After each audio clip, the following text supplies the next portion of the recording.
দৈনিক 5 ওয়াক্ত। কি বলেন? 24 ঘন্টা সময়ের ভিতরে 5 বার নামাজ আদায় করতে হয়।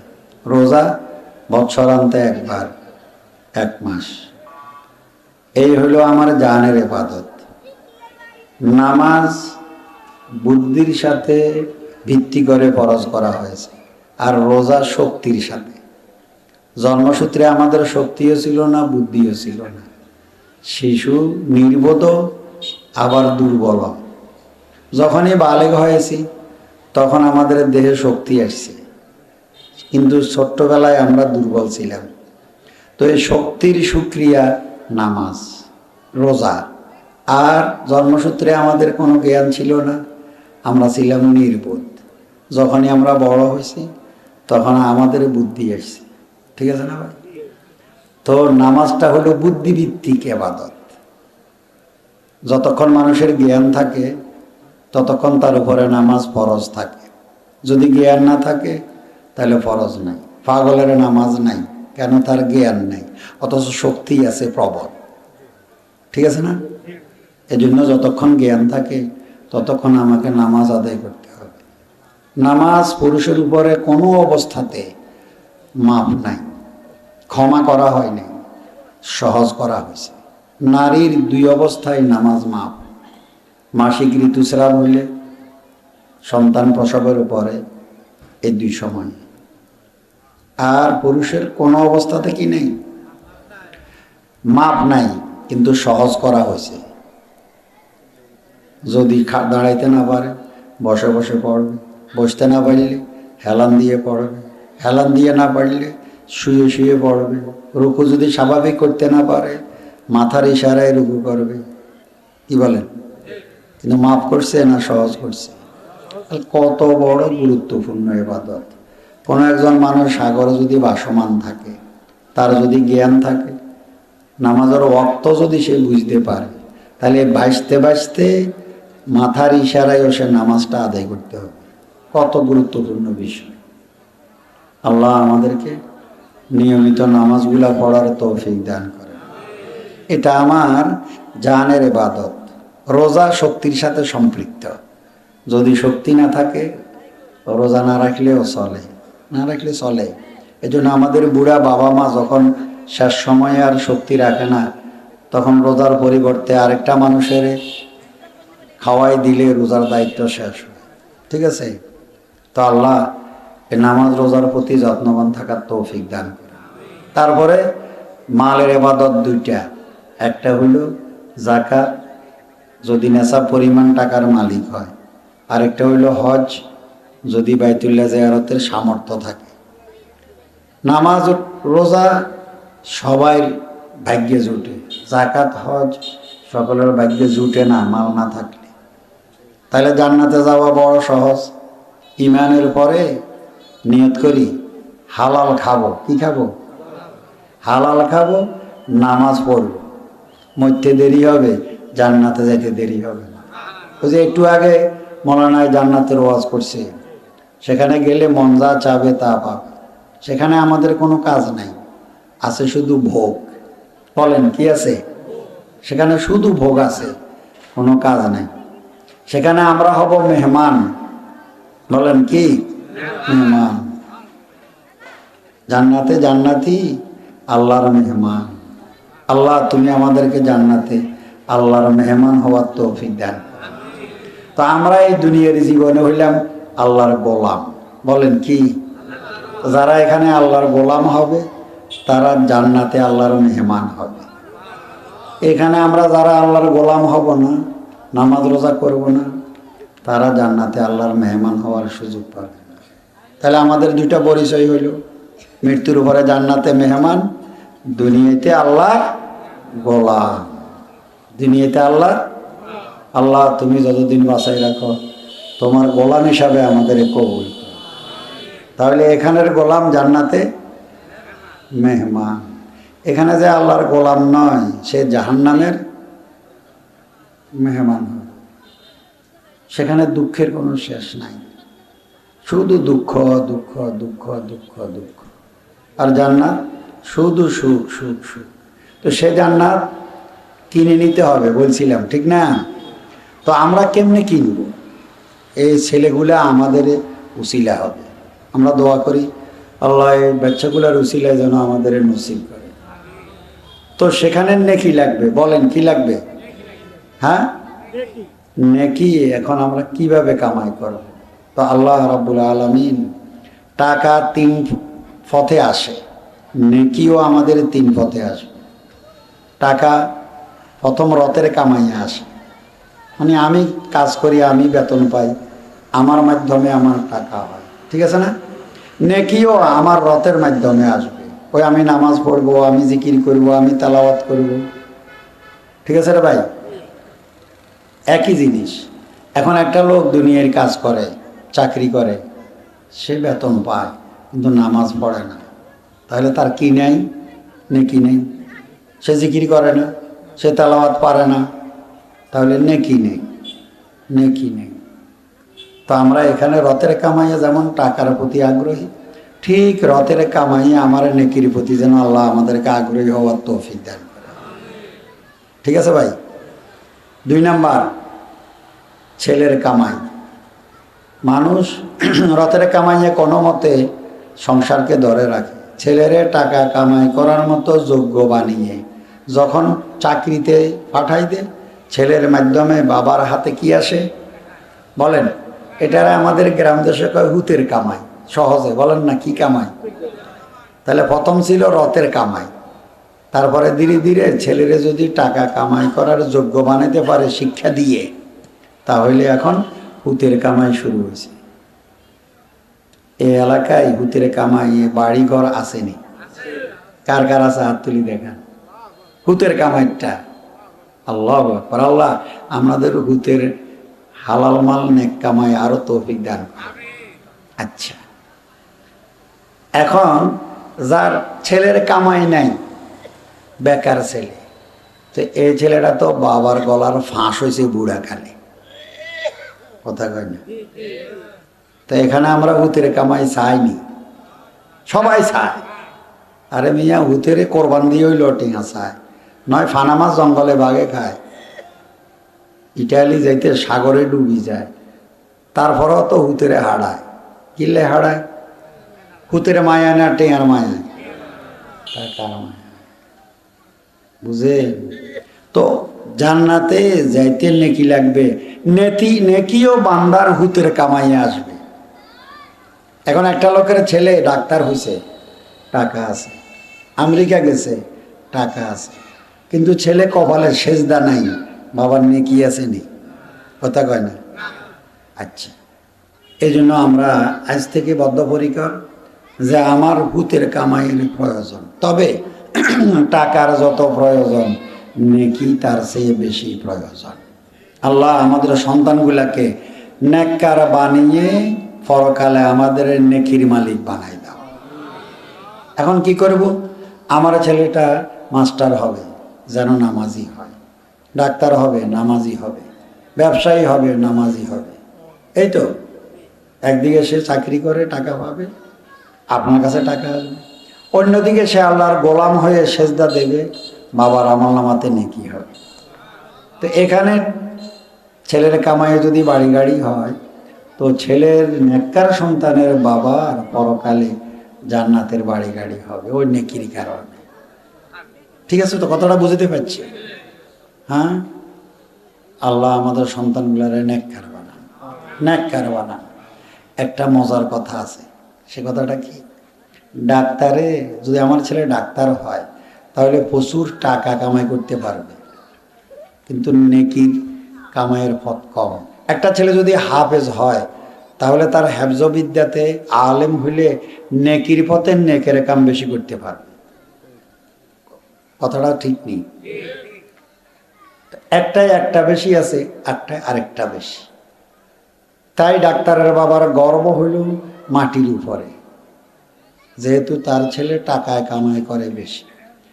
হাফেজের বাবার গর্ব মাটির উপরে নাই, অর্ধাহারে অনাহারে, কিন্তু মৃত্যুর পরে পরকালে হাফেজের বাবা গর্বিত হইতে হবে। এই কথাটাকেই আপনাদের মাঝে মাঝে বলে যে একটা হাফেজ তার মর্যাদা এত হবে, তার বাবার মর্যাদা এত বেশি হবে। একজন আলেম, তার মর্যাদা এত হবে, তার বাবার মর্যাদা এমন হবে। সে তার বংশের অনেক মানুষকে সুপারিশ করে জান্নাতে নিয়ে যাবে। ব্যাপারটা খুব সহজ, কারণ তার জীবনটা নেকির মাধ্যমে গেছে। পরকালে নেকির খেলা। তো যার ছেলে নেকি বেশি কামাই করে সে ওই জগতে গর্বিত পিতা হবে। যার ছেলে টাকা বেশি কামাই করে সে এ জগতে গর্বিত পিতা। খুব সহজ সরল কথা না? এই জন্য দুনিয়াদার সন্তানের বাবা খুশি হয়তো দুনিয়ার বুকে, আর নেককার সন্তানের বাবার খুশিটা আসবে পরকালে। আমি কথাটা কি আপনাদের বুঝতে পারছি? হ্যাঁ, এখন দোনোটার মধ্যে একটা সমন্বয় লাগবে। যাদের টাকা পয়সা বেশি তাদের সন্তানের হাফেজ আলেম বানান কঠিন, কারণ দুনিয়ার ব্যস্ততা আছে, বেশি বানাইতে পারেনি, ব্যস্ততার কারণে। কিন্তু যাদের ছেলেরা বেশিরভাগ হাফেজ আলেম হয় ওদের বাবার আবার ধন সম্পদ থাকে কম। এই জন্য আপনারা দেখবেন মধ্যবিত্তি থেকে গরিব শ্রেণীর বাবাদের সন্তানেরা আলেম হাফেজ বেশি হয়। এটা একটা কারণ এটাও যে এদের অর্থনৈতিক সমস্যা থাকে। আবার ধনীর ছেলেরা আলেম হাফেজ হইতে পারে না, ওদের সময়ও থাকে না, সুযোগও থাকে না। এটা ঠিক নিকন না, এটাই দুনিয়ার নিয়ম। এই নিয়মটার ভিতরে আল্লাহর একটা হিকমত আছে। একটা হিকমত আছে। হিকমত কি? এখানে যেমন টাকার প্রয়োজন, তো পরকালে আবার নেকির প্রয়োজন। গরিবের ছেলে যদি হাফেজ আলেম হয়ে নেকির খাজানা পায়, তো আবার ধনীর ছেলে ব্যবসা করে তো টাকার খাজানা পাইছে না? তো আল্লাহ রাব্বুল আলামিন নেকির জন্য তৃতীয় আরেকটা পথ খুলছে। আরেকটা পথ, সে পথটা কি? যে বান্দা, তোমার যে মাল আছে, তোমার এই মালটা তুমি ধর্মীয় লাইনে ব্যয় করো, তাহলে তোমার দানের বিনিময়ে পরকালের নেকি পাবে। এখন ভারসাম্যটা কিভাবে হইল? একটা গরিবের ছেলে বাবায় তার ছেলেরে দিছে, আরেকজন ধনী মানুষ তিনি বললেন যে এই ছেলেটার খরপোশ দায়িত্বটা আমি নিছি। তাহলে একজনের সন্তান আরেকজনের সম্পদ। এরকম মাঝে মাঝে আমরা যারা ধনী মানুষ আছি, আমি হাফেজের বাবা নয়, আমি আলেমের বাবা নয়, কিন্তু আমাকে ময়দানে মাশরে মর্যাদা নিতে হইলে হাফেজ আর আলেমের অভিভাবক হইতেই হবে। তার সুরতটা কি হয়ে গেল? আমি আল্লাহর সাথে চুক্তিবদ্ধ হইলাম যে আল্লাহ, যা আমার সম্পদ আছে কিন্তু আমার সন্তানকে এই পথে আমি দিতে পারি না। দিনের প্রাথমিক শিক্ষা শিখাইতে পারি, কিন্তু ধর্মীয় লাইনে উচ্চশিক্ষিত বানাইতে পারি না, যেহেতু আমার দুনিয়ার ব্যস্ততা আছে। তো আমি আমার সম্পদ দিলাম, আমার আরেক ভাই তার সন্তান দিল, তো তার সন্তান আমার সম্পদ, এই দুইটার সংমিশ্রণে এই ছেলেটা হাফেজ হয়েছে। তাহলে এই ছেলের বাবা যেমন বাবা অভিভাবক হাফেজের, এখানে কোনো ছেলের বাবা যদি অর্থনৈতিকভাবে দুর্বল থাকে আর আমার যদি কোনো সম্পদ এই ছেলের পিছনে যদি লেগে থাকে, তাহলে এই দানের উসিলায় ময়দানে মাশরে আমি হাফেজের অভিভাবকের মর্যাদা পাব। তাহলে বান্দার দানটা পরকালে তার নেকির মাধ্যম। এজন্যই আমাদের তৃতীয় একটা ইবাদত, সেটা হইলো আমাদের সম্পদ আমরা আল্লাহর রাস্তায় ব্যয় করি। তো এই দানের কারণে ময়দানে মাশরে আমার নেকির পরিমাণ বেড়ে যাবে। বাড়বে কত? আমার পরে যে হযরত বয়ান করবে ওনাকে নিয়ে আসেন। তো বাড়বে কত এটা বুঝেন। এই মিয়া, চাকরিজীবী কোনোদিন বিশ্বধনী হয় না। চাকরিজীবী কি বিশ্বধনী হয়নি? সীমিত। 5 লাখ টাকা যদি মাসে বেতন পায়, তো যে ফার্মে চাকরি করে ওই মালিকের একদিনে 5 লাখের উপরে কামাই হয়। চাকরিজীবী সীমিত হয়। বিশ্বধনী হয় ব্যবসায়ী। বলেন কি? তো আল্লাহ রাব্বুল আলামিন ময়দানে মাশরে বান্দার হাবিবের সব উম্মত যেন মানে বিশ্বধনীর কাতারে চলে যায়। হ্যাঁ, এই জন্য আল্লাহ এই দানের কথা বলছেন। কে আসো তোমরা আমাকে করজ দেবে, দিনের পথে তোমরা দান করবে, আসো তোমরা। তো আপনি যদি দান করেন তো এটা আল্লাহর সাথে ব্যবসাতে সম্পৃক্ত হওয়ার মতো। বান্দা যখন দান করে এতিমের হাতে, গরিবের হাতে, বিধবার হাতে, মসজিদে, মাদ্রাসাতে, জনহিতকর কাজে, তো আপনি দেখেন চোখে মসজিদের সেক্রেটারি সাহেব আপনার থেকে 100 টাকা কিনেছে, দান হিসাবে গ্রহণ করছে, দেখছেন না? এটা আল্লাহ রাসূল বলেন না, ফি কাফির রহমান, সেক্রেটারি সাহেবের হাতের উপরে, এতিমের হাতের উপরে রহমানের হাতখানা, কুদরতি হাতখানা বিছানো থাকে। তোমার এই দান তোমার চোখে এতিমে গ্রহণ করছে, আর আল্লাহ নিজেই এটাকে গ্রহণ করে নিছে বলে স্বীকৃতি দিছে। তাই আপনার দান সরাসরি আল্লাহর কুদরতের হাতে চলে যায়। এখানে যাওয়ার পরে আল্লাহ বান্দার এই দানটাকে লালন করে। কি করে? কেমনে লালন করে? আমরা যদি ব্যাংকে রাখেন তো এটা পার্সেন্টেজ হারে বাড়তে থাকে, 10 বছরে এত, 20 বছরে এত, বাড়ে না? বাড়ে।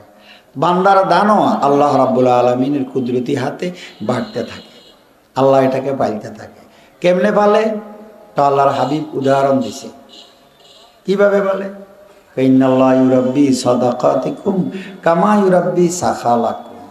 শোনো, একটা বকরির বাচ্চাকে পাইতে পাইতে তার থেকে তার বাচ্চা, তারপরে আবার বাচ্চা, এক ফাল হইয়া যায়, হয় না? ঠিক তোমাদের দানকে আল্লাহ রাব্বুল আলামিন তার কুদরতি হাতে পাইতে থাকে। এটা বাড়তে বাড়তে বাড়তে বাড়তে বাড়তে বিশাল এক স্তূপ হয়ে যাবে, এত বাড়বে। বান্দা তার ক্ষুদ্র ক্ষুদ্র দানের বিনিময়ে জান্নাতে যেই পরিমাণ নেকি পাবে হাসরের ময়দানে, দেখার পরে তার চোখছানা বড় হয়ে যাবে। ফেরেশতারা বলবে এটা তোমার। এটা কেমনে আমার হয়? এত তো দান তো আমার নাই। অ্যাকাউন্টে যদি টাকা যদি বেশি বুঝে, মনে হয় অন্য অ্যাকাউন্ট থেকে ঢুকে গেছে, কারণ আমার হিসাবে তো এটা হয় না। ফেরেশতারা বলবেন না, এটা তোমারই। আল্লাহ রাব্বুল আলামিন এটাকে লালন করে বড় করছে, পাইতে পাইতে। পালবে কিভাবে? এভাবে পালবে। কয় মিয়া কামাসালা হাব্বাতিন আম্বাতাত সাবা সানাবিলা ফি কুল্লি সুম্বুলাতিন মিয়াতু হাব্বা। আল্লাহর রাস্তায় কোনো মানুষ যদি 1 টাকা দান করে, তাহলে এটাকে আল্লাহ রাব্বুল আলামিন এমনভাবে পাইতে থাকে, কয় যেমনিভাবে জ্বালাভূমিতে জ্বালা একদান থেকে 1 কানা, ফলনভূমিতে লাগাই দিলে 1 কানা থেকে 7 কানা, মানে 1 গুছি। তো আল্লাহ রাব্বুল আলামিন বলেন কামাসালা হাব্বা আম্বাতাত সাবা সানাবিলা, জ্বালাভূমির থেকে ফলনভূমিতে লাগাই দিলে 1 কানা থেকে 7 কানা হবে। ফি কুল্লি সুম্বুলাতিন মিয়াতু হাব্বা, প্রতিটা কানা থেকে এক একটা ছড়া হবে। এক একটা ছড়ায় যদি 100 দানা হয়, ধান হয়, তাহলে 1 দানা 700 হয়েছে না? আল্লাহু ইউযায়িফু লিমান ইয়াশা। এই 700 থেকে মাঝে মাঝে আপনারা গল্প শুনেন, 700 থেকে 7,49,00,000 কোটি, আরও বেশি হবে। তোমার 1,49 কোটি, তার চেয়ে আরও বেশি হবে। আল্লাহ এটাকে বাড়াইতে থাকে। বলেন 1 কেজি বীজ দানের জ্বালা থেকে ফলনভূমিতে 1 গোলা দান হয় না? হ্যাঁ, আপনার 1 টাকা হাসরের ময়দানে এরকম গোলা ভরা নেকি হবে। আল্লাহ আমাদেরকে দান করার তৌফিক দান করুন। আল্লাহ আমাদেরকে নামাজ পড়ার তৌফিক দান করুন। আমাদের বাবাদের নেককার বানাই দাও, আমাদের সন্তানদেরকেও নেককার করে দাও। তাহলে রথের কামাইও হইল, হুতের কামাইও হইল, আর হালাল মাল থেকে আল্লাহর রাস্তায় দান করার তৌফিক দান করা। তাহলে আল্লাহর সাথে ব্যবসায়ীও হয়ে গেল। এই ব্যবসায়ীটা হবে দানকারী বিশ্বধনী। কারণ আপনার আপনি মরে গেলে আপনার ইবাদত নাই, কথা কয় না? হুদগা মরে গেলেও হুতের আর কামাই নেই, আছে। কিন্তু মাদ্রাসাতে যদি দান করে যান, আপনি মরে গেলেও নেকির সিলসিলা জারি রয়েছে। ঠিক আছে তো? এই জন্য আমরা ইনশাল্লাহ দান করব। ওয়া আখিরু দাওয়ানা আলহামদুলিল্লাহি রাব্বিল আলামিন।